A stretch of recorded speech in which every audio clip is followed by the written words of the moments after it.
It's been a bit bittersweet. Definitely it's tough because I mean I've put countless hours into this.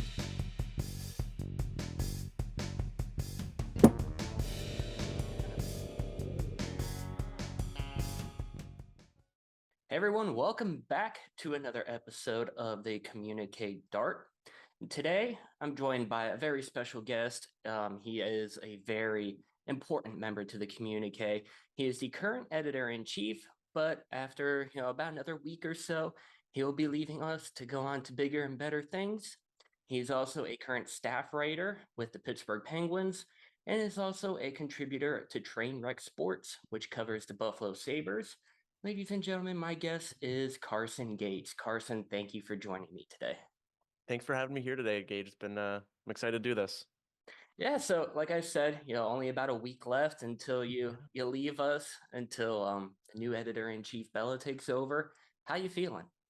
It's been a bit bittersweet. Definitely it's tough because I mean I've put countless hours into this, and just to see how much the communique's grown in the 2 years since I've been editor-in-chief has been amazing. And but I'm just so excited to see the direction Bella takes things, the way the communique is going to continue to grow and be better. And it's definitely a mix of emotions though. So it's been something I'm trying to enjoy and take in these last couple weeks, last couple days now.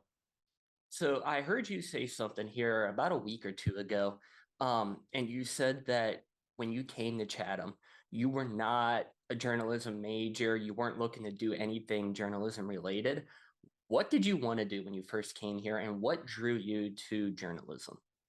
Yeah, I initially came here. I knew I felt like I wanted to get in the communications world a bit, but I didn't know what field to want to go down exactly. And during my, I think, like new student registration day or like scholarship day, I was having a one-on-one Zoom with Prajna, and she thought journalism was the right track for me and that I was going to go down there. So she had me down as like a comms major with a concentration in journalism. Um, and then once I realized that once I got my class schedule, and asked if I could change it back to like just a basic comms degree, and that was okay. But I kept my original schedule. One of my classes on there was the Communiqué class. I just thought it was like a French communication class kind of thing, and kept it on my schedule. I was like, I'll try it out, see what it's like. Had my first class, went to the pitch meeting after, and the rest is history. I changed back to a journalism concentration, and here I am now, full head steam into the world of sports media now. So it's been an interesting path, but I'm very happy for it. So then that transition from just like starting out, going to a pitch meeting here or there, taking the class to becoming editor in chief. How did that come about? Did you want to do it? Were you kind of just like volunteered to do it? How'd that happen?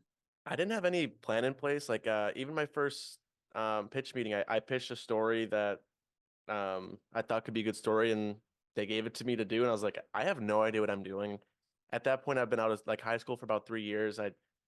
So I was trying to figure that out, getting back into the rhythm of school, figure out how to write a story in like a journalistic way. But it was actually the best thing because I just kind of threw myself out there and figured things out and had a great time doing it. And in terms of editor in chief, it worked out that at the end of my first year was the last term for the previous editor in chief, Alice. So it was probably around like November. She came up and said I should apply, and the previous editor before her, who was teaching the Communiqué class at the time, Maggie, she talked to me. I didn't think I was qualified at all, and I definitely wasn't, but it was something I was passionate about. Like I was writing about like once a week, once every other week. So they told me to apply, and I was like, why not? I'll see what happens. And yeah, it worked out that I got it, and there's definitely some learning curves along the way, and some bumps in the road, but it was definitely the best overall like learning experience I could have gotten, and I'm so glad I ended up doing it. So then our current faculty advisor, Sarah Bachnick, Hmm. what role has she played, not only just with like your time with the Communique time as editor in chief, but just like in general throughout your career here at Chatham? She's incredible. Every like great thing that's happened to me now, with the Penguins or Trainwreck or everything with the Communique is possible because of her guidance and her care for myself and everyone else on staff. She goes above and beyond in every single aspect of what she does, whether that be as my faculty advisor for the Communique, but also my like for classes and stuff, and helps me on that front. And available basically like every hours of the day, whether that be for communicate questions, if I have questions about like stuff for the Penguins or whatnot. She's always there to answer, and she's given myself and I know every other person the tools to succeed. I was just talking to her about this the other day of she knows how to get the most out of every single person and give it, helps us with the tools so we can get over, and start the process and learn these things, but also figure it out on ourselves as well. It's not, she's not doing things for us. She's, guiding us in a way that we can figure out how to do it and make it sustainable for ourselves right now and sustainable for us in the future. And yeah, her just commitment to every single person at Chatham on the staff who she's an advisor for is goes above and beyond. And I can't imagine my time as editor in chief without her because it would have gone so poorly.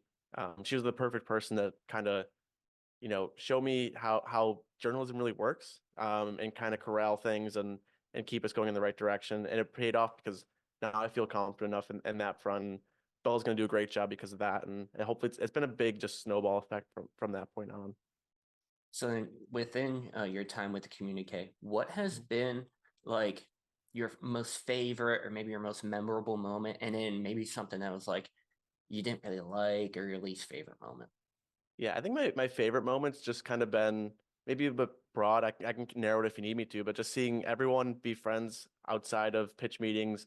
Because when I joined, no one was friends on staff. People would show up to pitch meetings, we'd be there for an hour, and then we'd leave and not see each other outside of that. And that was kind of my biggest goal with being editor in chief was I wanted to build that camaraderie on staff because I thought one, we might as well enjoy our time while we're here. I think it's good. It does that, but also I think it increases the quality of our work. When we're together, we're collaborating. It makes, easier for folks to talk to each other in the meeting and outside of it and collaborate on ideas. And, when people are writing for free, I think it's nice to make people feel wanted and feel like the work they're doing is meaningful in some capacity. And I think getting folks together has been my biggest thing. I'm really happy to see, our first years especially, they're all super close. A bunch of them are living together next year. My roommates know we're all on staff together. It's something I take a ton of pride in, something I'm excited to see hopefully grow and continue as my time's done. But I mean, least favorite, there's been definitely some bumps in the road along the way.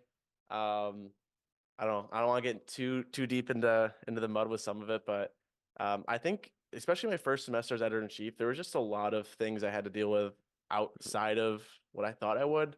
And I haven't really dealt too much after the fact. I got my money's worth that first semester, but um, I think a lot of those bumps and things weren't great. Were just from um, maybe a lack of organization on my end or on the staff's end, that we've buttoned up since that point. So it hasn't been too big of a deal, but I think definitely just, whether that be stuff that's wrong in stories or, things we should have done a better job at being more diligent with, or people that didn't really understand the process of how our stories work. But we're at a better point now where that's not so much an issue. So hopefully we won't have too much of that in the future. Yeah, so okay. Currently, like I said at the beginning, you're a sports writer intern with the Penguins. You Mhm. do content with Trainwreck Sports for the Sabres. How weird is it doing content for two different hockey teams that you have like a partial bias towards each of? Yeah, it's something that, you know, I struggle with a bit because the content's very different. Like for the Sabres coverage, it comes a lot of it's more on like the blogger side of things from the fan perspective. And I'm doing a lot more social media work for that. And not so much writing as much as I used to, just because with everything else going on, I just didn't have the time for.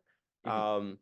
But for the Pens, it gave me that access into the more professional world where I'm at practices, I'm at games, I'm in scrums in the locker room, talking to players, talking to the coach, where I'm getting that more like journalistic feel, even though it's, I'm working for the team on that front, but I'm still, you know, I'm gaining that experience of working in that professional manner and gaining like what it's like being in that locker room. That's something I never had before. So it gave me a different perspective of different types of coverage because I think there is an avenue for both within the sports world, sports media world. So it kind of gave me a nice balance on that front. And, you know, thankfully I didn't have an issue covering both. And even from like my own like personal social media, I was kind of worried of like, I had a decent following from Sabres fans. I didn't want to kind of lose that with the Penguins fans, but it's worked out well. I've kind of gained a following for both. And people are just following along with the content I make, which is the the best thing I think it could have happened from the situation. So 2 to 3 years ago, when you really got into journalism, would you have ever thought that like, oh, in a couple years, I'm just going to be able to meet all these players for the Pens and talk to people like Sidney Crosby, Eric Carlson, Brian Russ, that kind of thing? Yeah, not a clue. Like not a I didn't expect it at all. My first intro into sports writing was for this blogging website that my friend was doing.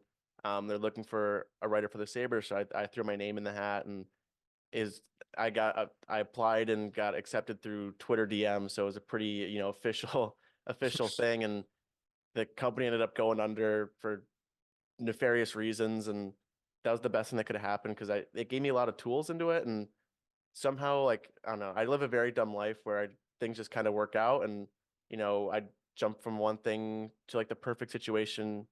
So I was at the Hockey Hound and I ended up at Trainwreck Sports, and it was just the perfect jump for me.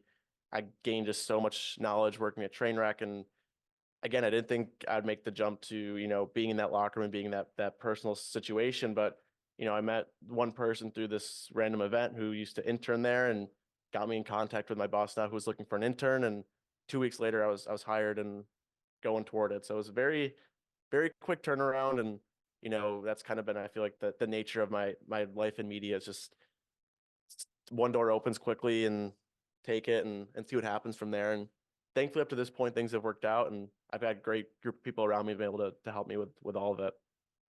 So are you looking to like continue with the Pens, continue with Trainwreck? Are you like maybe looking again into something else, whether it be sports writing or a different beat or anything like that? Yeah, right now I think I'm just keeping my doors open. Like with working with the Penguins, there's not really a position there that I could take that I'd really want to do unless they'd have to like create a new position for me, which I don't see happening, and which is fine. But I think right now I'm just gonna try to finish school. And then next year kind of help out on staff with the Communiqué with whatever Bella needs and whatnot. But definitely I think I'll just take a bigger role within Trainwreck. I Mhm. kind of take a step back when I started the pen stuff in January just because I couldn't do all the things happening in life at the same time. Um, but definitely I work in sports media in some capacity. I've got some job offers for when I'm done with school. Working in sports, covering the NHL a bit. So we'll see what progresses there. But I think my biggest thing I've learned in working in media is you can't plan too far ahead because so much changes so quickly. So I'm just kind of taking things one day at a time, see what opens up, and going from there really. So obviously, like every person changes what they want to do. Hmm. When you were a kid, when you were in elementary, junior high, high school, that kind of stuff, what did you want to do? What did you want to go to school for? Did you want to go to school? Yeah, I did. It was a weird thing because hockey's always been the forefront of my life since I've been skating since I was 3, but it's always been the center and like what my life kind of revolves around. So I kind of, you know, whether that be, playing or whatnot. I mean, every kid kind of dreams of, playing in the pros, but I don't know. I kind of bounced around with some different stuff for a long time. Like my dad works in law enforcement, so that was kind of like the path I was thinking about going down for the longest time, or working in the FBI. And then, I mean, I pivoted away from that. It wasn't something I wanted to do. So it worked out well that after graduating high school, I played junior hockey for 3 years, where I had that gap year away from school, and it was the best thing that could have happened to me because, I kind of found that love for, you know, wanting to work in sports or working in, communication, and that was kind of the route I wanted to go down a bit. And I never would have found that if I started school right away at 18. And um, it's been like the best thing to happen to me at least. But um, yeah, I think it wasn't until I really got to Chatham where I was like, oh, this is what I want to do, and this is what I'm actually passionate about. And that was working in media and trying to cover sports. So then, your time throughout Chatham, would you have done anything differently? Do you, I don't want to say wish that you like went to a different school, but are there thoughts? Were there thoughts of like, oh, maybe I should have gone to Pitt or a smaller school back home or anything Mhm. like that? I think Chatham was the perfect fit and perfect school for me, especially with, working in media. Like Chatham is, I think, the perfect school for people who are interested in working in journalism, working in media, because you get that hands-on access right away, and you can really do whatever you want from the get-go with the Communique, especially, or if you're passionate on something, whether that be, want to write in sports or you want to do a podcast. There's no wait. Like if you go to another school, especially if sports, you're gonna have to cover a beat you don't want to do for a while. And, maybe you might get football in your senior year if you work hard enough and you get that chance. But at Chatham, you can cover whatever you want from the get-go, and you're able to have that hands-on experience right away. You can work with Sarah one-on-one, and she's gonna, do a great job with you. You can work with the editors one-on-one. And it's something that if I went to a bigger school, I don't know if I'm going to get into it. I'm not going to have those experiences. And I think working in media, the biggest thing is to have the experiences and have that on your resume, have that in your portfolio of, this is the work I'm doing. And, I think the journalism is really a trade at the end of the day. You got to do it and you got to put a lot of hours in. And I think working here or going to school here gave me that opportunity. It gave me a good foundation to start and put the time in and build something that I wanted out of it. And I think going elsewhere, I mean, I'm happy. I'm like 4 hours away from home, which I think is a good distance for me. I don't want to be super close, and I can kind of pave my own path forward, but I'm not super far away. But yeah, I think Chatham was the perfect fit for me. So then, to everyone coming into Chatham, to everyone who's currently involved with the Communiqué, to everyone who might get involved in the Communiqué in the future, what advice do you have to them? What would you tell them that maybe you wish you could have told yourself when you first started? Just put yourself out there and don't be afraid to fail. I think a lot of folks are, I mean, I don't want to generalize, but I think it's something that I struggled with of like, even to this day of having a really big imposter syndrome of like, I don't know what I'm doing. And in pitch meetings for people that are there, I say that all the time. Like, I don't know everything. It's just something that, you know, just try. You got a good group of people around you who will help you if things don't work or, you fail a bit.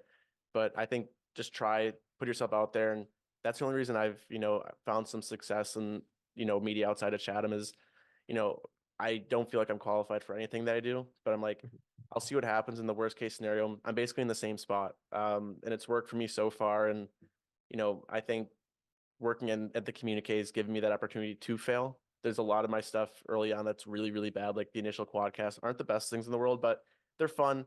They're a good building point. And I think it's something I forget a lot of times too with the Communiqué is like, yeah, we want to do the best content we can and cover things to the best of our ability. But our first thing is we're a learning environment. We're not, going to be the best all the time. We want people to learn and want to be better because that's the role of what we're doing at college media is, prepare us to work in that professional setting if we want to go down that route, but also, just to learn these skills, I think is really important. And but yeah, I think definitely just don't be afraid to fail because now's the time to fail and try new things because what's the worst thing that happens? Like we're just going to continue to find things that work. And better learn these things now than get into the field and realize, oh, I hate doing this, or man, I wish I could have tried something else and not kind of pigeonhole myself into this one area. You mentioned the old quadcast and kind of how I want to put quotes around this because I don't think it was, but Yeah. how bad that it Yeah. was. That you said in our last pitch meeting on Tuesday that you thought like your first like print layouts were also bad. Why did you think they were bad, and how did you and everyone else involved in the Communiqué kind of make it better? Yeah. I mean, bad from a perspective of the growth we made now, I think is outstanding. And it's something that, what they were, it's more the perspective of my layouts. Like I was like, oh, I wish I would have done this differently or whatnot. But it's something there. I'm happy that they're not where they're still at now because that means we've grown so much. It's something that I'm really proud of looking back at like, yeah, the quadcasts are great content. I love them and I'm so proud of them. But I'm even prouder of the direction we've gone of making it more collaborative, of, doing different things because that's shown we've grown a lot. And it's something that I mean, some of the old layouts, like I made some interesting decisions on layouts that aren't the best things in the world, but it's something I am like forever grateful for and proud of. And um, yeah, I think that's a sign of, growth and for myself and us as a group of, we can look back and be like, you know, when we put this out, this is the best we could do. And now look at the great work that we're all doing. It's I think leaps and bounds better and something I'm hopefully we have the same conversation when Bella's done of like, wow, I can't believe, this is the work we're doing, which is great then, but we're doing so many better things now. So that's kind of where I'm at with that. I know you have a busy schedule ahead of you. I know you don't have much time. Um, but I'll just make this kind of like an open forum. It's Mhm. basically your senior spotlight as a junior. Yeah. Is there anything that you want to say? The floor is open to you. Yeah, I think the biggest thing for especially for folks who don't know like the inner workings of the communique is just how much hard work goes into every single thing that people see, whether that be, an Instagram post or print layout or, something on our website or a video. Like so much work gets it from an idea in a meeting to, the out on the web or in the hands in the newspaper. And all that work just comes from people who aren't really getting paid. They're not. It's coming from the love of, you know, working in media, hope for, a future in it, or, something they love right now. It's not, you know, and it's coming off the backs of students. It's all student run. We have Sarah who's going to guide us, but the work is done by students who are trying to be better. We're not going to be perfect, but we're going to work to be that. We're going to try to do the best content that we can do. I know there's a stretch where people didn't love our coverage this past year and thought one way or the other on it. And it's something that I think made us better, but also it's coming from the point of, we are student journalists who are working to be better. And if there's issues with our content, like I'm the first person to say, let us know because we can only know what people tell us. We're going to try to be better and work through things we find ourselves, but we want our content to reflect what our community wants. So let us know on that front because people that work for the Communiqué care about it so deeply and want the best for it and best for our readership.